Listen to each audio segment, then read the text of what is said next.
Alrighty, welcome to the CTV podcast. My name is Justin, and I'm gonna be your host. This podcast is gonna be talking mainly about all things NFL, but it's primarily gonna be dedicated to me being biased towards my favorite team, which just so happens to be the defending champion Los Angeles Rams. Now, I know a lot of people are probably thinking I'm a bandwagon fan and I just became a fan this season and everything. But no, if as funny as it's gonna sound, I became a fan at the very beginning of their success in a sense. I became a fan at the end of the 2018 season, right before they hired Sean McVay. So basically, right before they started making the playoffs, right before they started winning. And I basically, my whole fandom, though, in a sense, was me watching them winning. On today's episode of the podcast, I kind of just want to give like a little introductory kind of thing to the team from my perspective. And with the introduction, I want to kind of make it like a little three-part thing. And so today I kind of just want to talk about the 2017 and 2018 seasons, and then leave 2019 and 2020 for the next episode, and conclude with the 2021 and where I see us going into next year. And my plan is to have that last episode airing a day or two before training camp and everything really kicks off and the NFL really gets back into going, so that from there I can start the podcast with talking about things live and actually happening.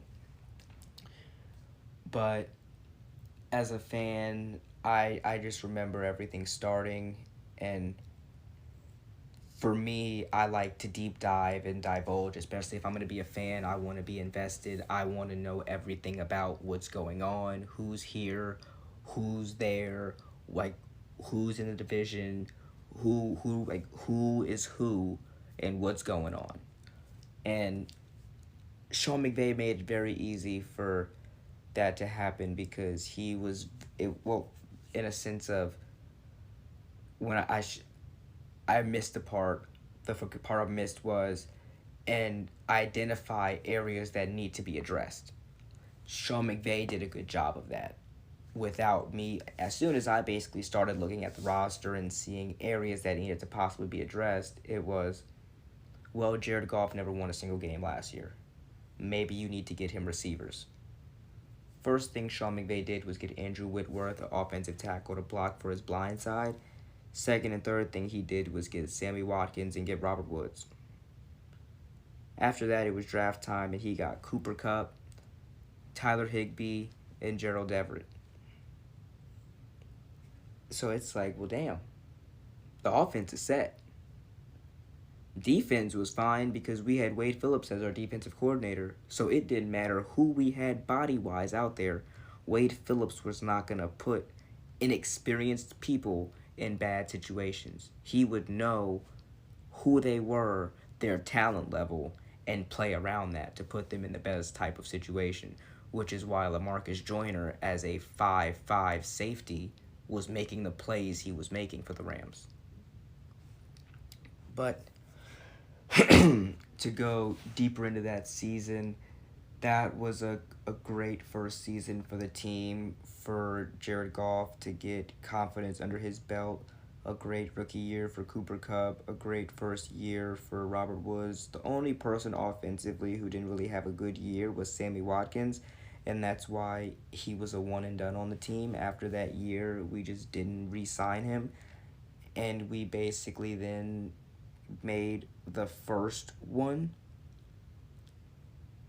So to get Jared Goff, we had to trade 2 first-round picks. I want to say it was the first-round pick for that season and the first-round pick for the next season, so that we could trade up to the number 1 overall pick to draft him. We traded up for that selection. We chose him, so the following year we did not have a number 1 overall pick. Or that number 1 overall pick went first, but I don't think we had anybody else that we would have traded a number 1 for.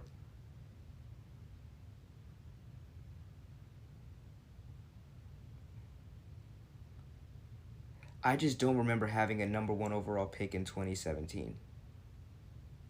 I know for sure 2018's number one overall pick got traded.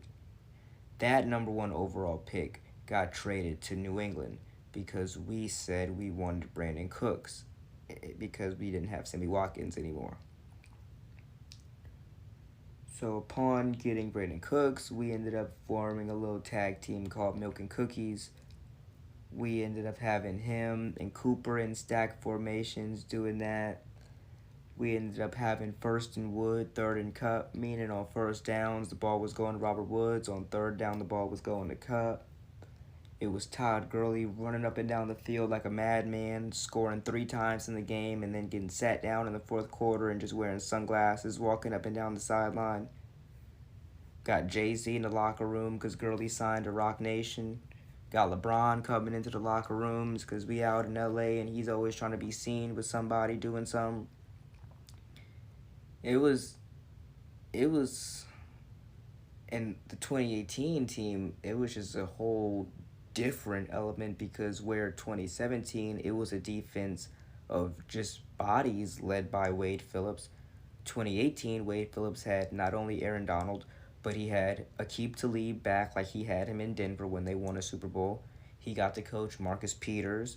He got to coach John Johnson, the safety, in his 2018 was John's second year because he got drafted in 2018 was his second year because 2017 was when he got drafted. He got drafted with Cup. And then safety on the back end was who was the safety on the back end? It wasn't still LaMarcus. It was still LaMarcus Joyner. Yeah, LaMarcus was still the back end safety. It was John and LaMarcus, Aqib and Marcus Peters, A.D., Ndamukong Suh, and Dante Fowler on the defense, all led by Wade Phillips. So like that was your Super Bowl defense. There's a reason the team made the Super Bowl. And you look at the year before, the offense with Cooper, Sammy Watkins, Robert, Tyler Higbee, Gerald Everett, Todd Gurley, none of them getting hurt, that's playoffs. Yeah, we were one and done. We lost in the wild card round to the Falcons, but honestly, at that between 2016 and 2017, the Falcons were an elite team that just crumbled whenever they played good teams. And we were a good team, but it was very easy to beat us and feel as if you were better than us, so you didn't really think we were that much better than you. It was very easy to try to intimidate us, especially since Cooper was so young. We had a bunch of young players on the offensive line. Aaron wasn't young, but he was still learning his place. And Marcus played that baiting style. Or no, that was next year. What's his name? What was the cornerback we had? Number 22. He used to before we had Marcus in 2017, we had another dude, very weird, who played very similar to Marcus. It would basically let you kind of get places, and he would just try to break on the ball, and he would make a lot of mistakes because he was not an elitist corner, and he would put us in bad situations. But so that season ended in a wild card loss to the Falcons, but it was a 10-win season that made the playoffs in Sean McVay's first year. So the next year when we have a 12, did we go 12 and 3? Did we go 12 and 3? I mean 12 and 4? If we went 12 and 4 in 2018, that shit's crazy. We lost to the Saints, to the... No, I think we only had 2 losses then. Let me look that up because that's about to actually drive me crazy. Hold on.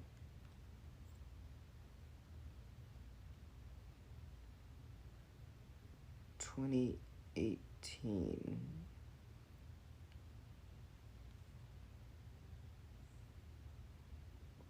We were 13-3. Very close. No, that's a lie.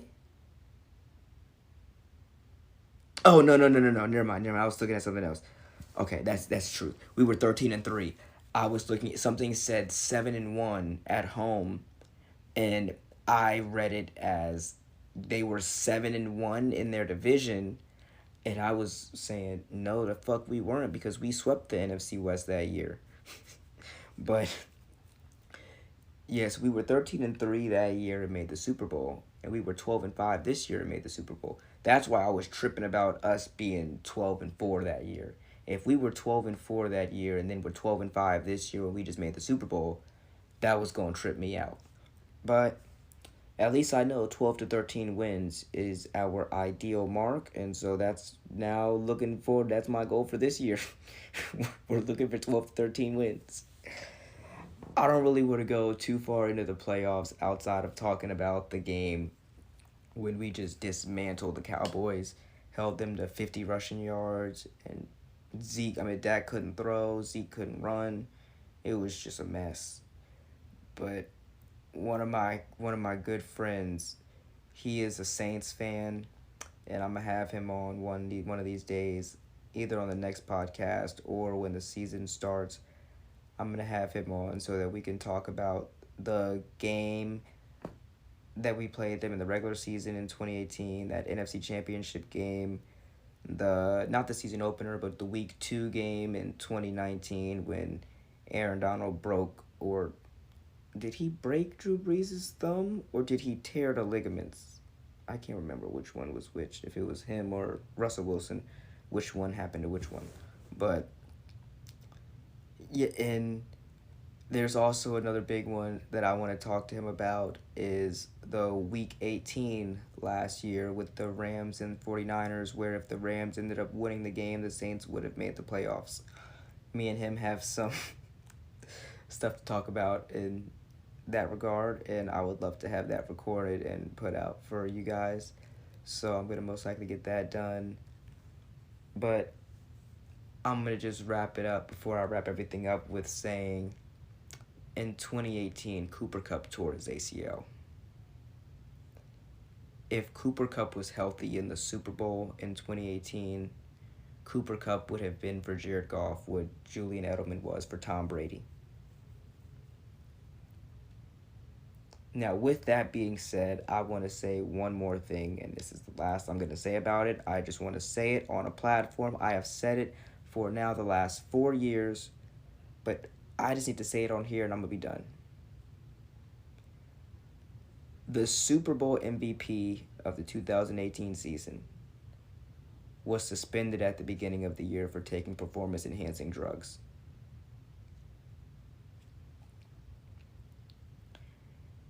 On the next episode of the podcast, we're going to be talking about the 2019 season for the Rams and the 2020 season for the Rams. The 2019 season that most people remember as the Super Bowl hangover season, and the 2020 season as people remember as the last season under the leadership of Jared Goff. I want to thank everybody for tuning into the podcast, and I hope that you guys enjoyed it, and I hope you tune in next time. Thank you for listening, and I hope you caught a vibe.